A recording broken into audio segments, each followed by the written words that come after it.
চোপড়া ভূমি দপ্তরে বেশ কিছু অনিয়মের বিরুদ্ধে 7 দফা দাবি নিয়ে ভূমি দপ্তর অভিযান সারা ভারত কৃষক সভা চোপড়া ব্লক কমিটির পক্ষ থেকে বেশ কিছু দাবির মধ্যে মূল দাবি কিছুদিন আগেই নুরুল হক নামে এক ব্যক্তি চোপড়া ভূমি দপ্তরের সামনে আত্মহত্যাকে ঘিরে অবিলম্বে ওই পরিবারের জমির কাগজ করে দেওয়ার দাবি ছাড়াও বেআইনিভাবে চোপড়ায় বালি মাফিয়াদের দৌরাত্ম্য রাখা সহ চোপড়ার একাধিক বাগান টুকরো টুকরো করে বিক্রি হওয়ার দরুন কৃষকদের কর্মহীন হয়ে যাওয়ার প্রতিবাদে এই কর্মসূচি নেওয়া হয় সারা ভারত কৃষক সভা চোপড়া ব্লক কমিটির পক্ষ থেকে।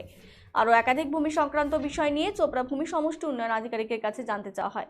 এই বিষয়ে সিপিআইএমের জেলা সম্পাদক তথা রাজ্যের প্রাক্তন মন্ত্রী আনোয়ারুল হকের কাছে জানতে চাইলে তিনি সাংবাদিক সম্মেলন করে বলেন, চোপড়া ভূমি সমষ্টি উন্নয়ন আধিকারিক দপ্তরের উদাসীনতায় চোপড়া ব্লকে ইদানিং 7টি প্রাণ গিয়েছে। সম্প্রতি নুরুল হক নামে এক ব্যক্তি তার জমির কাগজ তৈরি করতে বছরকে বছর ভূমি দপ্তরে ঘুরতে ঘুরতে আত্মহত্যা করতে বাধ্য হয়েছে। এমনকি তাদের পরিবার থানায় লিখিত অভিযোগ জানালেও পরবর্তীতে সেই পরিবারের পক্ষ থেকে অভিযোগ তুলে নেওয়া হয়েছে। এর পেছনে কি রহস্য রয়েছে? প্রশাসন এই বিষয়ে খতিয়ে না দেখে শাসক দলের হয়ে চামচাগিরি করছে। এর দায়ভার সম্পূর্ণ চোপড়া ভূমি সমষ্টি উন্নয়ন আধিকারিক দপ্তর এবং চোপড়া পুলিশ প্রশাসনকে নিতে হবে। এছাড়াও সরাসরি তিনি বলেন, অর্থের বিনিময়ে এই দপ্তরে ভূমি সংক্রান্ত বিষয় নিয়ে দিনের পর দিন অনিয়ম চলছে। এর পাশাপাশি তিনি শাসক দলকে নিশানা করে বলেন, কৃষকদের উন্নতির জন্য বামফ্রন্টে যেমন চোপড়ায় চা শিল্প তৈরি করা হয়েছিল, কিন্তু এখন দেখা যাচ্ছে টুকরো টুকরো করে সেই সমস্ত চা বাগান বিক্রি করে দিতেও বাধ্য হচ্ছেন মালিক পক্ষরা। পশ্চিমবঙ্গে এমন পরিস্থিতি তৈরি করতে যে একটা অংশ কাজ করছে, তাদের বিরুদ্ধে আমরা বামফ্রন্ট ও কংগ্রেস সরব ছিলাম, আগামীতেও সরব থাকব এবং এই সমস্ত আধিকারিকদের বিরুদ্ধে আইনত ব্যবস্থা নেব বলেও তিনি জানিয়েছেন।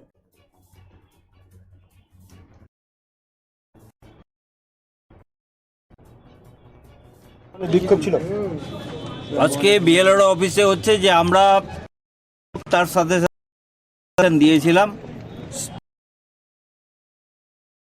প্রতিনিধি তার 1 তারিখে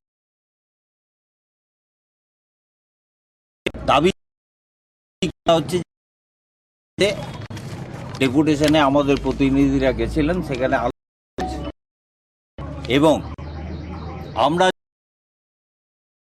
ডেপুটেশন যে দিয়েছি কপিটা, সেই কপিটা হচ্ছে যে খুব দুঃখের সহিত জানাচ্ছি যে বিএলআরও অফিসের তথ্য হারিয়ে যায়, আমাদের কাগজটাও পর্যন্ত হারিয়ে গেছে।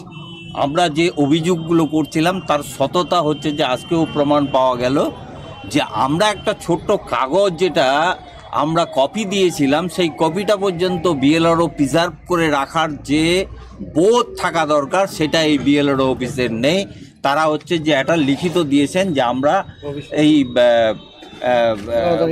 11 তারিখের যে ডেপুটেশনের কপি আপনাদের যেটা দিয়েছিলেন, আমার অফিস থেকে হচ্ছে যে খুঁজে পাচ্ছি না, আমি খুব দুঃখিত। তিনি লিখিত আমাদেরকে দিয়েছেন, এই কথাটা বলেছেন। বাকি 1 নম্বর আমরা দাবি যেটা করেছিলাম সেটা হচ্ছে যে মৃত নুরুল হক যে আত্মহত্যা করে মারা গেল, তার জমির রেকর্ড করার জন্য যে আত্মহত্যা করতে বাধ্য হয়েছিল তার রেকর্ড যেন হয়ে যায়, তার জন্য বিএলআরও অফিস লিখিত দিয়েছেন যে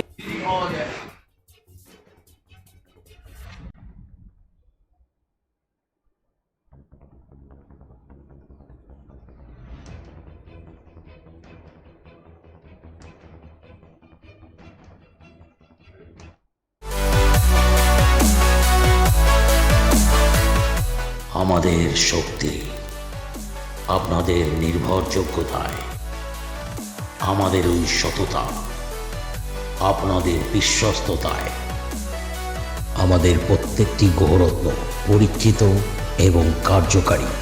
স্বর্ণ শিল্পের শিল্পী Dutta jewellers, PS road, hotel BD building, Cooch Behar.